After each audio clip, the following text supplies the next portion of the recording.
ఢిల్లీలో బిజీగా గడిపారు సీఎం రేవంత్ రెడ్డి. కేంద్ర మంత్రులు భూపేంద్ర యాదవ్, కుమారస్వామి, భూపతిరాజు శ్రీనివాస్ వర్మలతో భేటీ అయ్యారు. రాష్ట్రానికి రావాల్సిన నిధులు, పెండింగ్ ప్రాజెక్టులకు సంబంధించిన పర్యావరణ అనుమతులు ఇవ్వాలని విజ్ఞప్తి చేశారు. ఇవాళ సింగపూర్ వెళ్లనున్నారు సీఎం రేవంత్. రేపటి నుంచి విదేశీ పర్యటనలు చేయనున్నారు.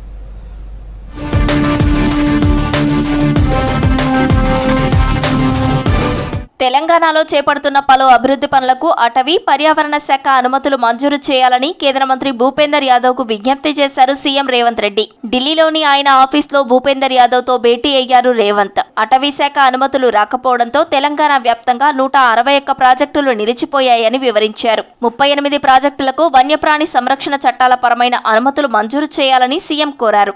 అనుమతులు రాకపోవడంతో నేషనల్ హైవేలు, ఏజెన్సీ ప్రాంతాల్లో టవర్ల నిర్మాణం, పీఎంజీఎస్వై, పొరుగు రాష్ట్రాలను అనుసంధానించే రోడ్ల నిర్మాణ పనులు నిలిచిపోయాయన్నారు. గౌరవెల్లి ప్రాజెక్టుకు సంబంధించిన అనుమతుల విషయాన్ని కేంద్ర మంత్రి దృష్టికి సీఎం తీసుకెళ్లారు. ముఖ్యమంత్రి విజ్ఞప్తికి కేంద్ర మంత్రి భూపేందర్ యాదవ్ సానుకూలంగా స్పందించారు. సీఎం వెంట రాష్ట్ర మంత్రులు, ఎంపీలు, ఉన్నతాధికారులు ఉన్నారు.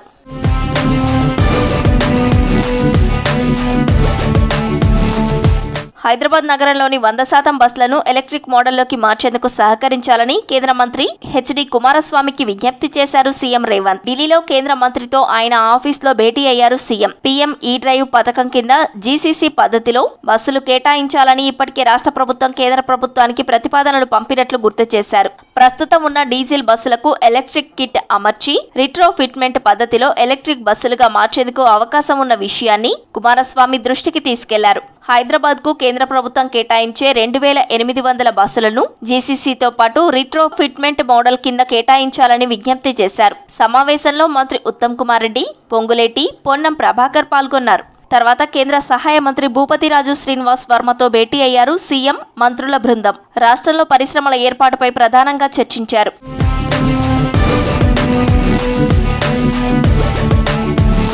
ప్రత్యేక తెలంగాణ కళ సాకారంలో కేంద్ర మాజీ మంత్రి జైపాల్ రెడ్డి పాత్ర చిరస్మరణీయమన్నారు సీఎం రేవంత్ రెడ్డి. జైపాల్ రెడ్డి జయంతి సందర్భంగా ఢిల్లీలో ఆయన ఫోటోకు పూలమాల వేసి నివాళులర్పించారు. పల్లె నుంచి ఢిల్లీ దాకా సాగిన జైపాల్ రెడ్డి ప్రస్థానంలో నైతిక విలువలకు కట్టుబడ్డారని చెప్పారు సీఎం రేవంత్.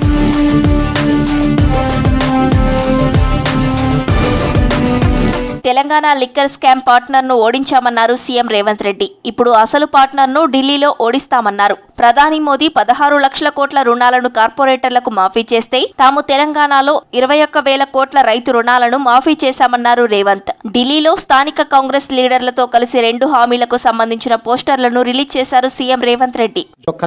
करप्शन को अब कम कर दे तो पैसा आम जनता को मिल जाएंगे.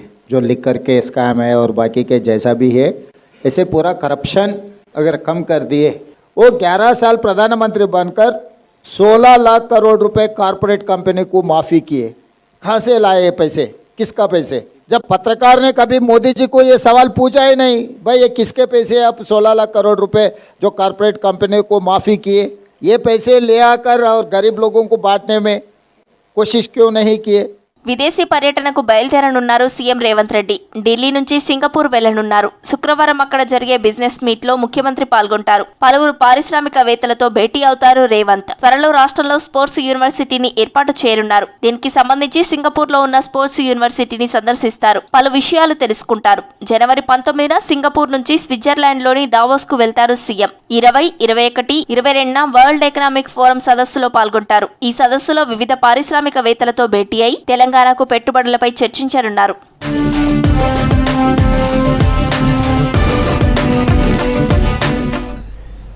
ఫార్ములా ఈ కార్ రేస్ కేసులో ఈడీ విచారణ ఎదుర్కొన్నారు మాజీ మంత్రి కేటీఆర్. ప్రధానంగా ఈ కేసులో ఆర్థిక లావాదేవీలపై ప్రశ్నించారు. ఈ కేసులో తనను విచారించి మనీ వేస్ట్ చేస్తున్నారన్నారు కేటీఆర్. ఈ కేసులో విచారణకు ఎన్నిసార్లైనా అటెండ్ అవుతానన్నారు. ఇదే కేసులో ఇప్పటికే ఏసీబీ విచారణ కూడా ఇటీవలే ఫేస్ చేశారు కేటీఆర్.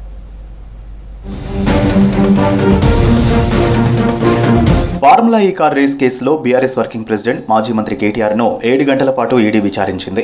ఉదయం 10:30 తర్వాత హైదరాబాద్ బషీర్బాగ్లోని ఈడీ ఆఫీసులో విచారణకు అటెండ్ అయ్యారు కేటీఆర్.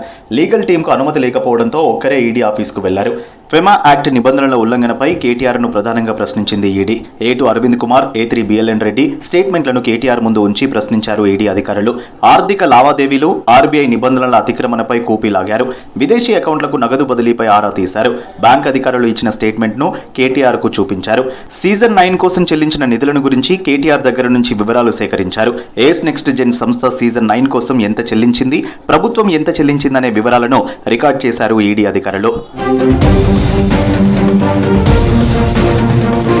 ఈడీ విచారణకు పూర్తిగా సహకరిస్తానని చెప్పారు కేటీఆర్. ఈ కేసులో తనను ఎన్నిసార్లు ప్రశ్నించినా, ఎన్నిసార్లు విచారణకు హాజరు కమ్మన్నా రెడీగా ఉంటానన్నారు కేటీఆర్. ఈ విచారణకు 5 నుంచి 10 కోట్లు ఖర్చు చేస్తున్నారన్నారు. ఈడీ విచారణ కోసం తనపై ఖర్చు చేసే డబ్బులతో రైతులను ఆదుకోవచ్చన్నారు. ఈ కేసు పూర్తిగా కక్ష సాధింపు చర్య అన్నారు. తాను నిజాయితీ పరుడని అన్నారు. లై డిటెక్టర్ టెస్టుకు తాను రెడీ అని, తనతో చర్చకు రేవంత్ రెడ్డి రావాలని సవాల్ విసిరారు కేటీఆర్. రేవంత్ రెడ్డి గారు, మీ మీద ఏసీబీ కేసు ఉన్నది కాబట్టి నా మీద ఏసీబీ కేసు బనాయించిన, నీ మీద ఈడీ కేసు అయింది కాబట్టి నా మీద ఈడీ కేసు పెట్టినావు. ఏమి ఇబ్బంది లేదు. నువ్వంటే దొరికినోనివి, నేనంటే నిజాయితీ పరుణ్ణి, ధైర్యం ఉన్నాను కాబట్టి ఎదుర్కొంటా. కానీ ఈ 5 కోట్లు 10 కోట్లు ప్రజాధనం ఏదైతే వృధా అవుతున్నదో ఆ 10 కోట్ల రూపాయలతో బ్రహ్మాండంగా ఇంకొక 500 మంది రైతులకు రుణమాఫీ చేయొచ్చు. ఇదే కేసులో ఇప్పటికే ఏసీబీ విచారణ ఎదుర్కొన్నారు కేటీఆర్. ఈ కేసులో A2, A3గా ఉన్న IAS officer Aravind Kumar, BLN Reddy ఇచ్చిన స్టేట్మెంట్ ఆధారంగా ఈడీ కేటీఆర్ను విచారించినట్టు తెలుస్తోంది. మరోవైపు Formula E operations, MAUD, Ace Next Gen మధ్య జరిగిన ఒప్పందాలకు సంబంధించిన డాక్యుమెంట్లను ఇప్పటికే మార్క్ చేశారు ఈడీ అధికారులు. హిమాయత్ నగర్ ఇండియన్ ఓవర్సీస్ బ్యాంక్లోని HMDA అకౌంట్స్ ట్రాన్సాక్షన్స్ పైనే ఫోకస్ చేశారు. ముఖ్యంగా బ్రిటన్లోని ఫార్ములా ఈ ఆపరేషన్స్తో జరిగిన ఒప్పందాలు, ఆయా కంపెనీలకు రాష్ట్ర ప్రభుత్వం చేసిన చెల్లింపులపై ఆధారాలు సేకరిస్తున్నారు.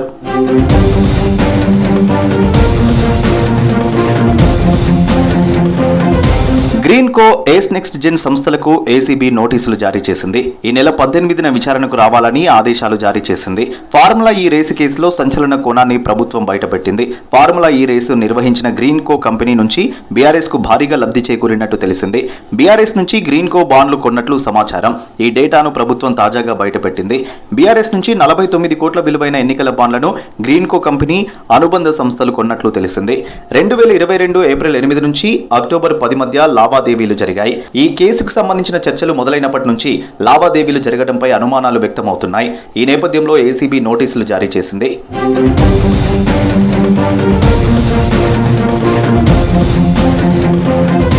ఉదయం బీఆర్ఎస్ ఎమ్మెల్యేలు, నేతలు పెద్ద సంఖ్యలో ఈడీ ఆఫీస్ దగ్గరకు వచ్చారు. పెద్ద ఎత్తున ప్రభుత్వానికి వ్యతిరేకంగా నినాదాలు చేశారు. దీంతో కొద్దిసేపు ఈడీ ఆఫీస్ దగ్గర ఉద్రిక్తత నెలకొంది. బీఆర్ఎస్ నేతలు, కార్యకర్తలు పోలీసులతో వాగ్వాదానికి దిగారు. భారీగా మోహరించిన పోలీసులు బీఆర్ఎస్ నేతలు, కార్యకర్తలను అక్కడి నుంచి పంపించారు.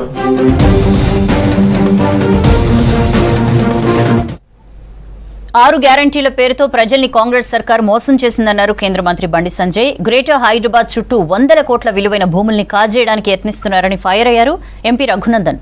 భూ కబ్జాలపై డీజీపీని కలుస్తామని చెప్పారు. పసుపు బోర్డు ఏర్పాటు చేసినందుకు మోదీ ఫ్లెక్సీకి పాలాభిషేకం చేశారు ఎమ్మెల్యే మహేశ్వర్ రెడ్డి. అధికారం ఉందని ఏది పడితే అది చేస్తే తిరిగి కర్మ రూపంలో మనం అనుభవించాల్సి వస్తుందని సెటైర్ వేశారు రాజాసింగ్.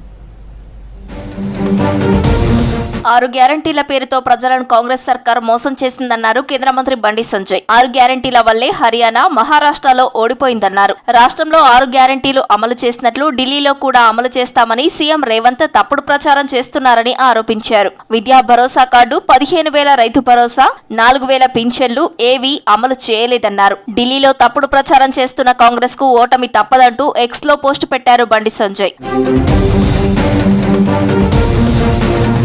గ్రేటర్ హైదరాబాద్ చుట్టూ భూములపై కొందరు కన్నేశారన్నారు బీజేపీ ఎంపీ రఘునందన్ రావు. 100 కోట్ల విలువైన భూములను కాజేయడానికి యత్నిస్తున్నారన్నారు. సంగారెడ్డి, రంగారెడ్డి జిల్లాలోని శంకర్పల్లి, రామచంద్రాపురం మండలాల దగ్గర భూ వివాదం కొనసాగుతోందన్నారు. 85 ఎకరాలను ప్రైవేటు కంపెనీకి ఎలా అప్పగిస్తారని ప్రశ్నించారు రఘునందన్. ఈ భూ కబ్జాలపై రేపు డీజీపీకి ఫిర్యాదు చేస్తామన్నారు ఎంపీ రఘునందన్.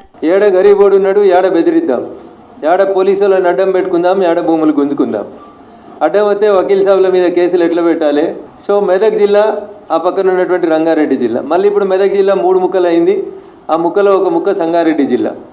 సంగారెడ్డి జిల్లాకి, రంగారెడ్డి జిల్లాకి మధ్యన కొంత భూ వివాదం చాలా కాలం నుంచి నెలకొని ఉంది. నిజామాబాద్ జిల్లాలో పసుపు బోర్డు ఏర్పాటు చేసినందుకు నిర్మల్ ఎమ్మెల్యే క్యాంప్ ఆఫీస్ లో మోదీ ఫ్లెక్సీకి పాలాభిషేకం చేశారు బీజేపీ ఎల్పీ నేత ఏలేటి మహేశ్వర్ రెడ్డి. ఎన్నికల్లో ఇచ్చిన హామీని ప్రధాని మోదీ నెరవేర్చారని హర్షం వ్యక్తం చేశారు ఏలేటి మహేశ్వర్ రెడ్డి. తెలంగాణ ప్రాంతంలో రైతాంగాన్ని అభివృద్ధి చేయాలని, వారికి పండించినటువంటి పంటకి గిట్టుబాటు ధర ఇప్పించాలనే ఉద్దేశంతో నరేంద్ర మోడీ గారు తీసుకున్నటువంటి నిర్ణయాన్ని భారతీయ జనతా పార్టీ శ్రేణుల్లో, రైతు వర్గంలో, తెలంగాణ ప్రజల్లో భారతదేశంలో ప్రతి రైతు కూడా ఈరోజు సంతోషపడే విధంగా ఈ నిర్ణయం తీసుకున్నందుకు వారికి మేము ప్రత్యేకమైన ధన్యవాదాలు తెలియజేస్తాం. ప్రతి పౌరుడికి రాజ్యాంగం విలువ తెలిసే ఈ నెల 26న సంవిధాన్ గౌరవ్ అభియాన్ కార్యక్రమం నిర్వహిస్తామని చెప్పారు BJP state general secretary Kasam Venkateshwarlu. తెలంగాణలో కాంగ్రెస్ ఇచ్చిన హామీలు అమలు చేయటం లేదన్నారు. సంక్రాంతికి ఇస్తామన్న రైతు భరోసా ఇంకా ప్రకటించలేదని విమర్శించారు. తెలంగాణలో నువ్వు ఇచ్చినటువంటి 6 గ్యారెంటీలు అమలు చేసినవా? రైతులకు రుణమాఫీ మొత్తం చేయలేదు. ఇప్పటి వరకు సంక్రాంతికి వేస్తున్నాడు. ఏంటది రైతు భరోసా? దాని గురించి దిక్కు లేదు, దివానా లేదు. మాజీ మంత్రి కేటీఆర్ పై సెటేరికల్ గా ట్వీట్ చేశారు ఎమ్మెల్యే రాజా సింగ్. అధికారం ఉందని ఏది పడితే అది చేస్తే తిరిగి కర్మ రూపంలో మనం అనుభవించాల్సి వస్తుందన్నారు. జైలుకు వెళ్లే ముందు తీసుకోవాల్సిన కొన్ని వస్తువులను ముందే తీసి పెట్టుకోవాలని సూచించారు. జైలులో 5 స్టార్ భోజనం దొరకదు కాబట్టి పికిల్ తీసుకెళ్లాలంటూ ఎక్స్ లో పోస్ట్ చేశారు ఎమ్మెల్యే రాజా సింగ్. ప్రముఖ నటుడు సైఫ్ అలీ ఖాన్ పై దుండగులు కత్తితో దాడి చేశారు. అర్ధరాత్రి ఇంట్లోకి ప్రవేశించి ఘాతుకానికి పాల్పడ్డారు. తీవ్ర గాయాలైన సైఫ్ అలీ ఖాన్ హాస్పిటల్లో చికిత్స పొందుతున్నారు. ప్రస్తుతం ఆరోగ్యం నిలకడగా ఉందని, ప్రాణాపాయం తప్పిందన్నారు వైద్యులు. మరోవైపు సీసీటీవీ ఫుటేజ్ ఆధారంగా అనుమానితుడిని గుర్తించారు పోలీసులు. నిందితుల్ని పట్టుకునేందుకు స్పెషల్ టీమ్స్తో దర్యాప్తు చేస్తున్నారు.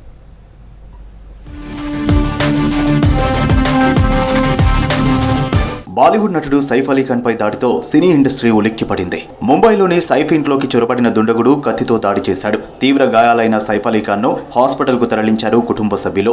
ఈ దాడిలో సైఫ్ అలీ ఖాన్ కు 6 చోట్ల గాయాలు కాగా వెన్నెముక పక్కన మరో 2 చోట్ల లోతుగా గాయాలైనట్లు గుర్తించారు వైద్యులు.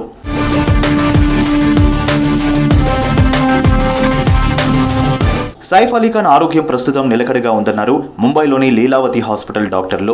2 కీలక సర్జరీలు చేసినట్టు తెలిపారు. ప్రాణాపాయం తప్పిందని, వెన్నెముక నుంచి 2.5 ఇంచుల కత్తిని తొలగించినట్లు తెలిపారు. వెన్నెముకకు పెద్ద గాయమే అయ్యిందని, చాలా డ్యామేజీ అయ్యిందని చెప్పారు. మెడపై గాయానికి కూడా సర్జరీ చేసినట్టు తెలిపారు. సర్జరీలు పూర్తయ్యాక ఐసీయూకి షిఫ్ట్ చేసి ట్రీట్మెంట్ ఇస్తున్నట్టు చెప్పారు డాక్టర్లు. At Leelavati Hospital with alleged history of assault by some unknown person. At 2 a.m. he sustained major injury to the thoracic spinal cord due to lodged knife in the spine. Surgery was performed to remove the knife and also repair the leaking spinal fluid. 2 other deep wounds on his left hand and one on the neck was repaired by plastic surgery team. The entire surgery was monitored by Dr. Srinivas Kudwa as a cardiologist because of his other career. He is completely stable now. He is recovering well and out of danger. Saif Ali Khan పై దాడి కేసులో కీలక పురోగతి సాధించారు పోలీసులు. సైఫ్ ఇంటి మెట్ల నుంచి దిగుతున్న అనుమానితుడి సీసీ ఫుటేజ్ రిలీజ్ చేశారు. సీసీటీవీ ఆధారంగా ఫేస్ గుర్తించినట్లు తెలిపారు పోలీసులు. సీసీ ఫుటేజ్ ఆధారంగా రాత్రి 2.5 గంటల టైంలో దాడి జరిగినట్లు తెలుస్తోందన్నారు. ఇంట్లోకి ప్రవేశించడానికి నిందితుడు ఫైర్ ఎస్కేప్ మెట్లను ఉపయోగించారని చెప్పారు. నిందితులను పట్టుకునేందుకు 10 ప్రత్యేక టీంలు ఏర్పాటు చేసినట్లు చెప్పారు పోలీసులు. चोरी का अटेम्प्ट था ऐसा हमारे इन्वेस्टिगेशन में निष्पन्न हुआ है.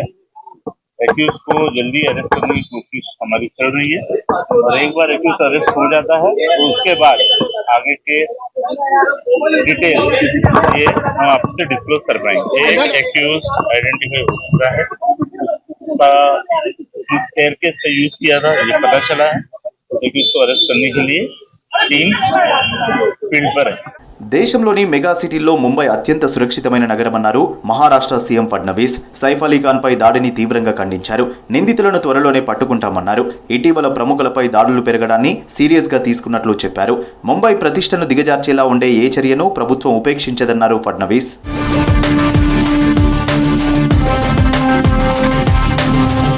సైఫ్ అలీ ఖాన్ పై దాడిని సినీ రాజకీయ ప్రముఖులు ఖండించారు. సెలబ్రిటీల పరిస్థితి ఇలా ఉంటే సాధారణ ప్రజల పరిస్థితి ఏంటని ప్రశ్నిస్తున్నారు విపక్ష నేతలు. బీజేపీ పాలనలో శాంతి భద్రతలు క్షీణించాయని ఆరోపిస్తున్నారు.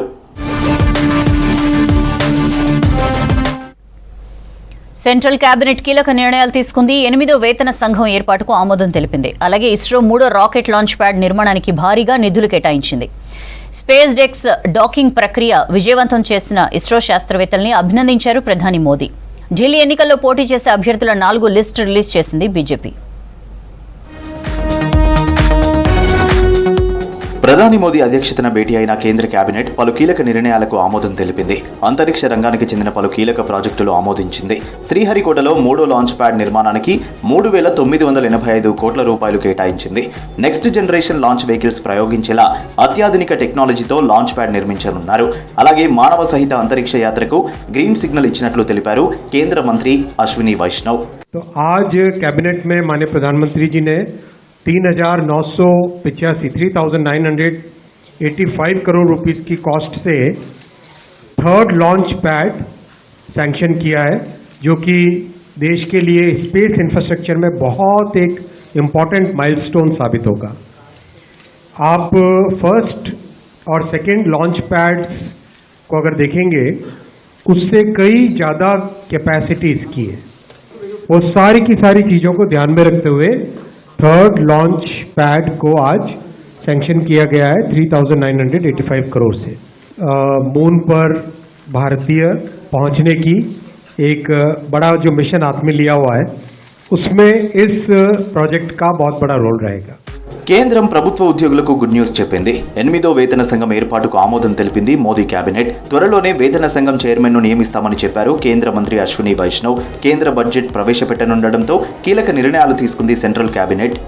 जो टेक्नोलॉजी से रिलेटेड प्रधानमंत्री जी की थर्ड टर्म में, इस ऐतिहासिक थर्ड टर्म में जो फैसले लिए गए, ये सारे साइंस एंड टेक्नोलॉजी से रिलेटेड 68,000 करोड़ रुपीस के अब तक के फैसले लिए गए. 8 पे कमीशन स्टैब्लिश करने से सफिशिएंट टाइम मिलेगा so that the recommendations can be received well before the completion of the period of 7th pay commission. All the different stakeholders in the central government, in the PSUs, इन सब के साथ detailed consultation होगा और chairman and 2 members का भी शीघ्र appointment होगा. దేశంలో విద్యా వ్యవస్థ ఆధునీకరణకు ఎన్డీఏ సర్కార్ కృషి చేస్తుందన్నారు కేంద్ర మంత్రి అమిత్ షా. గుజరాత్లో పర్యటించిన షా పలు అభివృద్ధి పనులు ప్రారంభించారు. మెహసానాలో మ్యూజిక్ మ్యూజియం పనులపై సమీక్ష నిర్వహించారు. వాద్నగర్ హిందూ, బౌద్ధ, జైన్, ఇస్లామిక్ సాంప్రదాయాలకు కలబోతగా ఉందన్నారు అమిత్ షా. गुलामी के सारे चिन्हों को भुलाकर विरासत के गौरव को अनुभूति कर भविष्य को आधुनिकता के आधार पर गढ़ने का साहस और